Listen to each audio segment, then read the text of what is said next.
Hello and welcome to New Jersey Politics with Laura Jones. I am Laura Jones and we are so glad to have you here. Coming up on the show, the state legislature recently passed a bill that would change the Open Public Records Act here in New Jersey and how the public accesses government information. Standing by is a representative from the New Jersey Society of Professional Journalists. We're going to talk about why so many people are opposing this legislation. Plus, there is a new not-profit aimed at tackling major issues faced by New Jersey families. We're going to talk to the founder, Rosemary Becky. First, though, Tuesday, June 4th, is primary election day in New Jersey, with candidates on both sides of the aisle looking to become their party's nominee for U.S. Senate, as well as a number of congressional seats, all the congressional seats around the state. Joining me now is David Wildstein, editor of the New Jersey Globe, to talk a little bit more about primary election day. David, it's good to see you. Always a pleasure being on with you, Laura. Thank you. I feel like we've been talking about primary election day in New Jersey forever, and yet how are we already here? So let's first talk a little bit about the big race, the one that's getting the most headlines, is making the most headlines, and that's the race for U.S. Senate. The political world was really turned upside down back in September when Senator Bob Menendez was indicted on federal charges. He's in the middle of a trial right now, and we have Congressman Andy Kim on the Democratic side, the presumptive nominee, and the Republicans have resort owner Curtis Bashaw and Mendham Borough Mayor Christine Serrano-Glasner. So what do you expect to see come Election Day on the race, in the race for U.S. Senate? Well, first of all, this race is not as exciting as we all thought it was going to be. We don't have the Andy Kim, Tammy Murphy primary. We don't have Bob Menendez running in a Democratic primary while he's on trial for federal corruption charges. So, the outcome here on the Democratic side, that is, I think that's pretty clear. Andy Kim is going to win. He's got two opponents, but he's going to win. The Republican primary is more interesting, and it became more interesting suddenly 2 weeks ago when Donald Trump came to Wildwood, New Jersey, and endorsed Christine Serrano-Glasner. So you now have Curtis Bashaw running on 14 of the 21 organization lines. He may be a trivia question down the road. Who was the last statewide candidate to run on a line? Because it looks like these lines are going to become, the way of the dinosaurs. But Bashaw was on his way to probably winning that nomination. Now this is an interesting matchup between a Trump candidate and somebody who backed Chris Christie for president, who only finally came around to endorsing Donald Trump, and not necessarily in a powerful way. This is a little bit of a proxy war in New Jersey between Trump and Chris Christie. They both have candidates. I don't know how that's going to go, and things change very quickly. But Donald Trump is a grassroots guy, and it's going to depend upon whether his endorsement of Christine Serrano-Glasner is compelling enough to cause his voters to come out in a primary.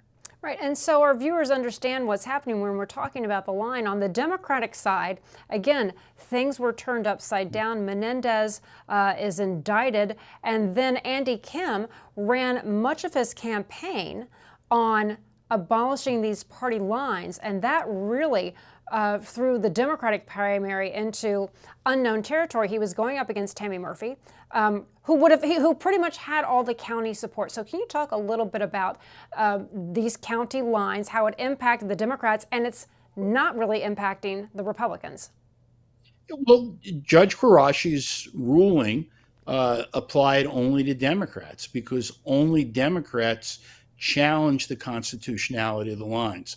The judge's decision was for the 2024 June primary only. It is not in perpetuity.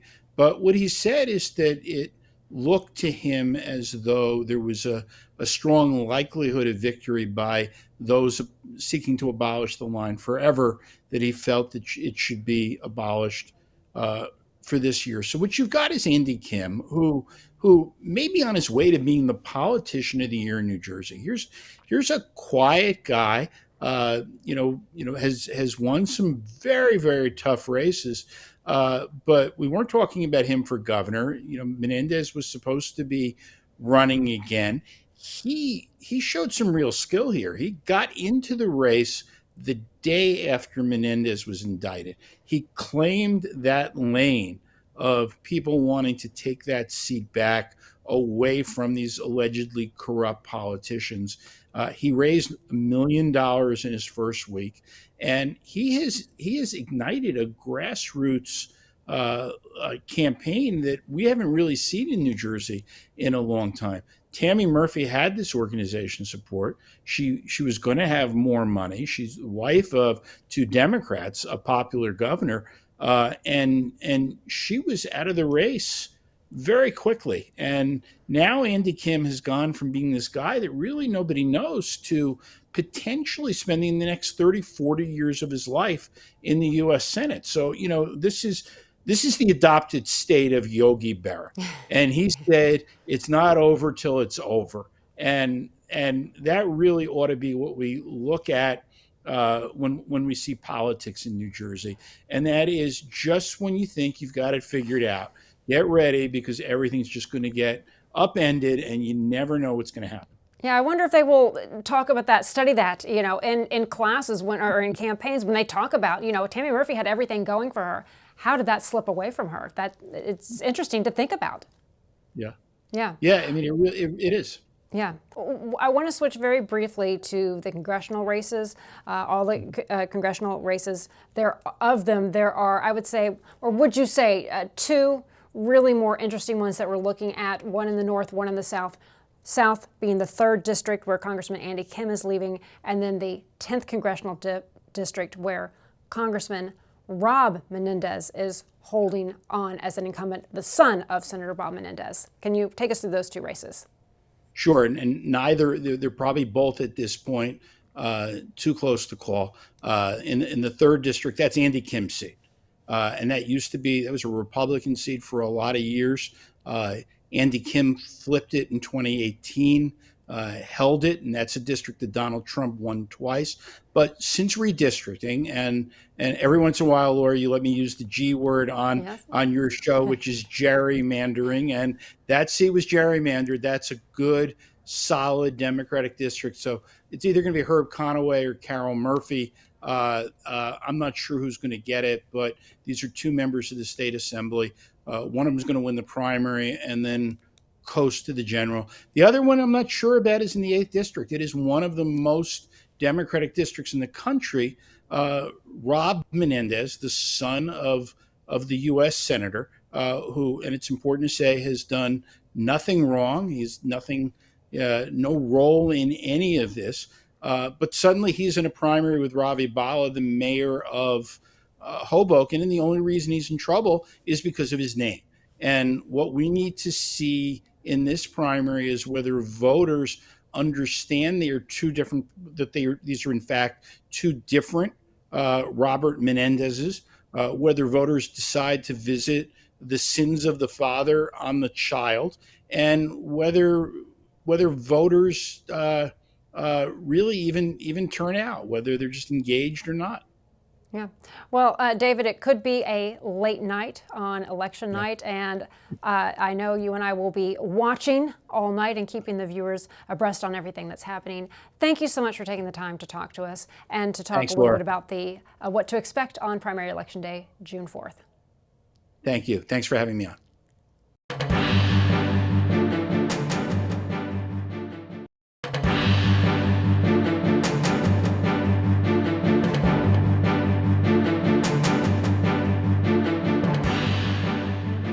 Earlier this month, the New Jersey Society of Professional Journalists sent a letter to Governor Phil Murphy and state lawmakers urging them to reject changes to the Open Public Records Act, also known as OPRA. The bill was passed by the state legislature and is now awaiting the governor's signature. Many journalists oppose the changes in the bill that limit public access to government documents. Joining me now to discuss this is Isaac Ave-Licea, a reporter for Axios and a member of the New Jersey Society of Professional Journalists. Good to see you, Isaac. Thank you so much for joining us. Thank you for having me tonight. All right, you and I, we know what Oprah is, but for the benefit of our audience, can you please explain what it is and why it is so important to journalists? Yeah, it's the state sunshine law. This is the law under which residents of New Jersey, journalists, everyone has access to public records. So it's really crucial that we have those public records. And this is the statute that enables us to get access to those public records. So can you tell me a little bit about this legislation? It's been passed already. If it's signed into law, what kind of information could the public and journalists lose access to? Are we clear on that? Yeah, no, it's awaiting Governor Phil Murphy's signature. He hasn't indicated whether he will, in fact, sign it, but it was passed broadly with broad support in the Senate and the Assembly. And there's a lot of pernicious provisions in this bill. There's about a dozen changes from the current bill, 6 of which, New Jersey Society of Professional Journalists are really against. The biggest one is the fee shifting provision. It's really going to do away with attorney fees. It's going to change it from automatic for requesters that go to court, have to file lawsuits, and then fight for those public records. They're entitled to attorney fees if and when they defeat governments that oppose those records requests. This is going to completely gut that provision. It's going to give discretion to a judge or a government records counsel to award attorney fees on a case-by-case basis.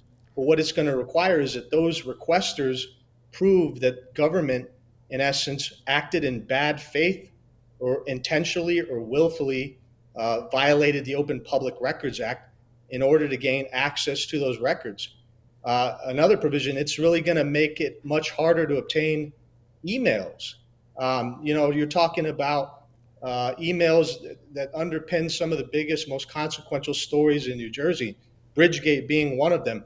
It's really going to put strict parameters around how you find those emails and how you dig them out. You're going to have to know either the individual that sent them, you're going to have to know subject, you're going to have to understand what, in essence, public officials were talking about behind the scenes and when they were saying it. So you don't have as much broad latitude to try to kind of just fish for some of these records that are important.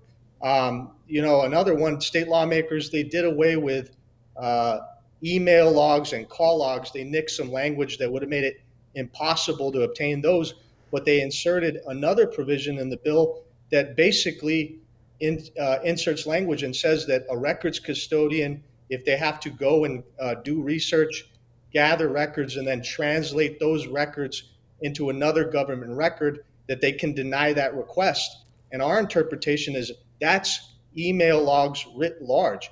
And just to give you a kind of a better understanding of email logs, I used to use those as a reporter at the Trentonian, covering watchdogging the capital city. And I remember in one instance, we had this really notorious records custodian who was writing basically criminal complaints to every law enforcement agency under the sun, FBI, New Jersey Attorney General's office, accusing the newspaper, the Trentonian, of a racketeering conspiracy.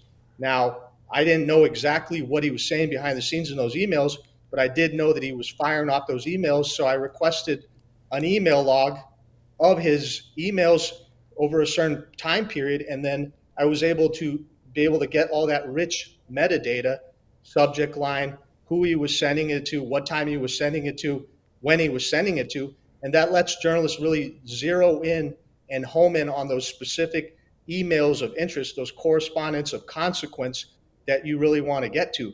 I could go on and on about all the faulty provisions in this bill, but that's at least 3 big ones that the New Jersey Society of Professional Journalists is really concerned about. Yeah, it's incredibly concerning. And on the flip side, as a reporter myself, just covering it, I was down in Trenton asking about this because it got pulled for a while, and then lawmakers like, oh no, we're not gonna, don't worry, we're not gonna touch it, everything's fine, and then all of a sudden it's back on the table. But you have organizations like the League of Municipalities, they're pushing for the bill. They're saying, well, all this access to public records, it's paid for by the taxpayers. It puts a burden on the clerks. You have people who are going fishing for information. Like if people might be a fence company and they're going in to try to mine for information at the dog registrar's office to find out who has dogs so then they can market to them. And they're saying, well, we need to put a stop to that. So what do you have to say to that and the line that it is a fine line to walk, because there are some requests out there that places are taking advantage of these open public records laws? Yeah, no, that was the argument that many sponsors of this bill, including Senator Sarlo and Assemblyman Joe Danielson, advanced as justification for these changes to this bill. But then in the amended version of the bill, all of those provisions that did with data brokering and commercial interests were all nixed from the bill. It actually those were nixed. Oh, I didn't. Yeah. Those were all nixed. Those were all nixed. So all those. Oh, so they can still do that. Okay. Sorry, I didn't mean to interrupt. It also actually gave them a special carve out. So if you're a data broker, if you're requesting records of commercial interest, you can actually pay a fee to get those records expedited. So this idea that this was all about cutting down on data brokering and commercial interest, the commercialization of Oprah, was actually a lie. And there are certainly unintended consequences that go along with this as well. Let me just ask you, what do you think is going to happen if the governor does sign the bill? Is there anything that journalists can do, that people who oppose this can do to stop this, or to fight this, or to challenge it in a court, perhaps? I think that's kind of up. We'll see what happens if somebody thinks, if there's a lawyer out there that thinks that this could be challenged in the courts. But at this point, I think journalists, advocates, and lawyers are really looking to Governor Murphy to do something about this bill. He's talked about transparency in the dodging interviews that he has given. He hasn't really staked out a firm position about it, but he's talked about this idea that transparency in New Jersey is sacrosanct, right? But he has to step up to the plate, and he has to decide, does he worship at the Church of State, or does he worship at the Church of the Fourth Estate? Yeah. Isaac, final thoughts on this? Anything else you'd like to add? It's just going to make journalists' jobs a lot more difficult. It's going to make the public's jobs a lot more difficult. And, you have gadflies in towns across New Jersey. New Jersey has 564 municipalities. And unfortunately, there's not enough newspapers in the state to watchdog every single municipality. So you have journalists working to cover those voids. You have, in some cases, gadflies working to cover those voids. And it's going to make everyone's job that much harder. This is a bill that has been billed as a modernization, a reform of Oprah, and it actually is it's a very regressive bill, and we're treading back into the dark times. About the only thing that I know that grows in darkness is mold, and that's exactly what this bill is. It's a moldy bill on Governor Murphy's desk, so we hope he throws it out wholesale, or he at least cuts out the bad parts of it. Yeah, and as a reporter myself, there's nothing like those boots on the ground, those local reporters who not only understand the issues, but they know how to go and find that. And there are fewer and fewer of those in the industry. So thank you so much, Isaac, for taking the time to talk to us and to explain a little bit about this. And we appreciate your time. Thank you for having me. Coming up next, we're going to be learning about a new nonprofit taking on issues faced by New Jersey families. Rosemary Becky is my guest right after the break.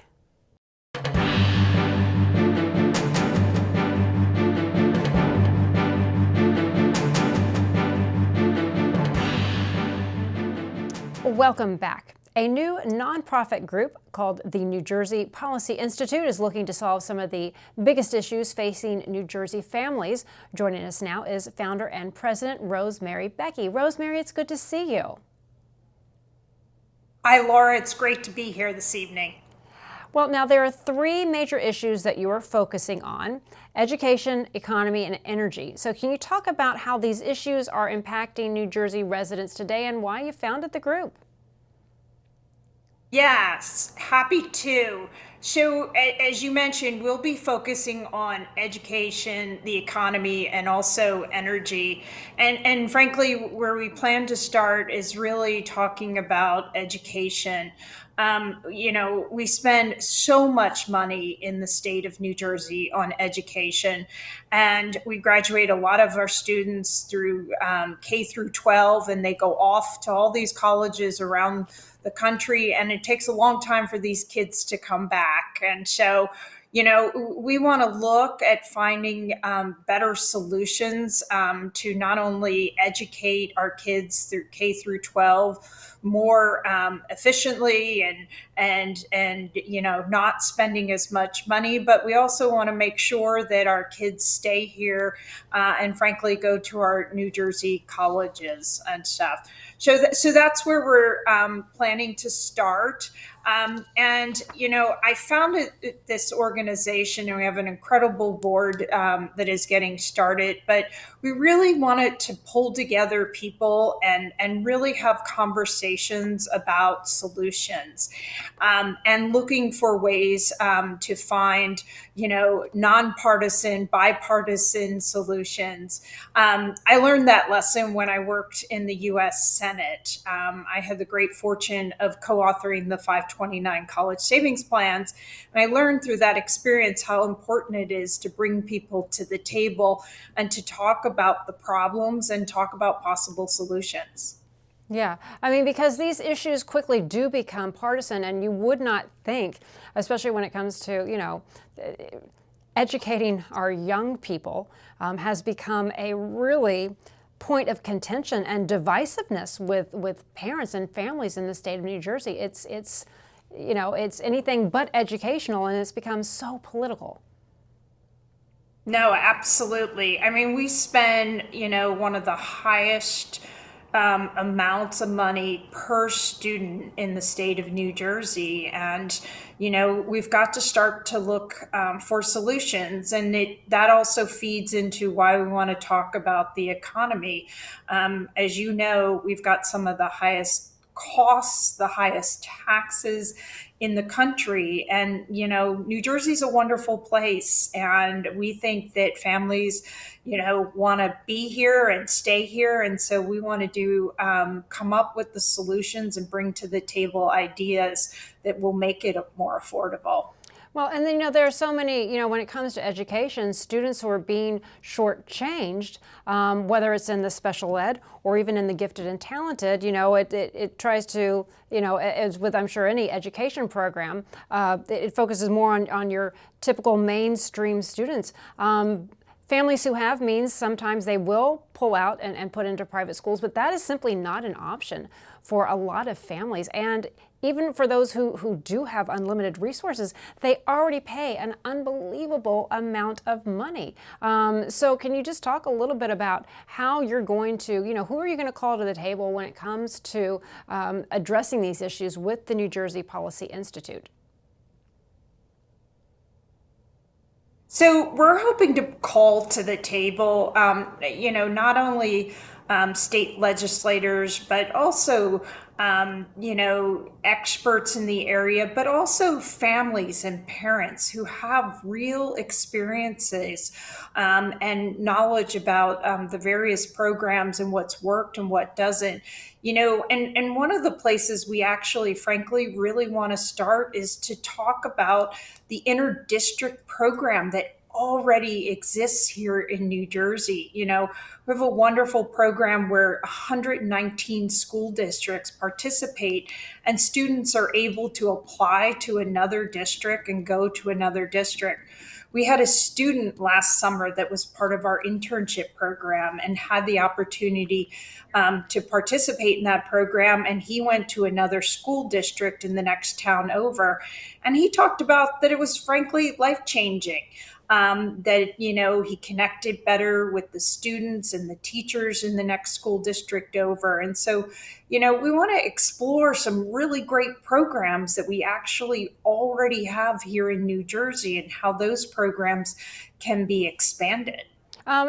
Just final thoughts here. Can you tell us just a little bit more if people want to find out more about your organization, if they want to get involved, how can they do so? Absolutely. So you can find us at it's NewJerseyPolicyInstitute.org.